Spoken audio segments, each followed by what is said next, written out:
এই মুহূর্তে ছবি দেখায় বঙ্কিমচন্দ্র চট্টোপাধ্যায়ের যে মূর্তি, সেই মূর্তিতে একটা মালা পর্যন্ত নেই।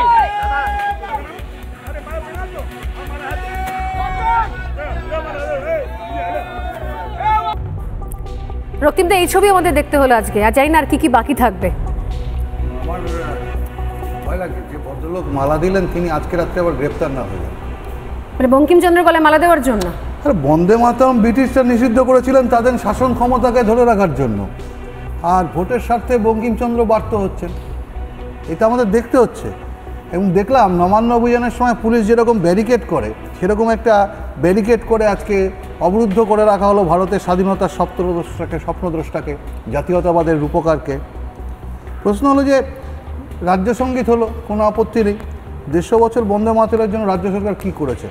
কোনো আলোচনা সভা, কোনো মেলা? বঙ্কিমচন্দ্র কি বাঙালি নন? তিনি কি, তাকে তো বাংলার জাতীয় মানে সাহিত্য সম্রাট বলা হয়। সাহিত্য সম্রাট তো সাহিত্যের যিনি সম্রাট, কোনো মানে সাহিত্য সম্রাট মানে আমরা রবীন্দ্রনাথের ঊর্ধ্বে তাকে ভাবতে পারি, এবং রবীন্দ্রনাথ তাকে সেই স্বীকৃতি দিয়ে গেছেন। তাহলে সেই মানুষটাকে এরকমভাবে করা হলো। আসলে যারা রাষ্ট্রবাদকে, আমার আবার এখানে আরেকটা প্রশ্ন, যে এনারা বন্দে মাতরম স্লোগান দেন, তাহলে এনারা কি আদৌ রাষ্ট্রবাদকে মানেন? বঙ্কিমচন্দ্রের রাষ্ট্রবাদকে মানতে গেলে তাহলে আপনাকে বন্দে মাতরম স্লোগান দেওয়ার অধিকারী হন, কিন্তু বন্দে মাতরমে যারা স্লোগান দেন তারা রাষ্ট্রবাদকে কতখানি মানেন আমার যথেষ্ট সন্দেহ আছে। আর দ্বিতীয় কথা হচ্ছে বাঙালি অস্মিতা। কালকে একজন দেখলাম অবাঙালি মানুষ, তিনি বাংলার জন্য কি করেছেন আমার জানা নেই, তাকে নাকি কি বঙ্গবিভূষণ নাকি বঙ্গভূষণ কি সম্মান টম্মান দেওয়া হলো।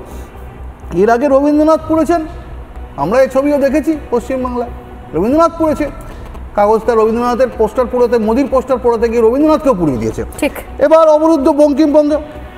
আর স্যার যেটা বললেন যে এরা কারা, আমি বলবো যে বন্দে মাতরম বলে না, এটা জেহাদিরা বলে না, ভারতীয় মুসলিমরা বন্দে মাতরম বলেন। তার প্রকৃষ্ট উদাহরণ আমার বাঁদিকে বসে আছেন তিনি।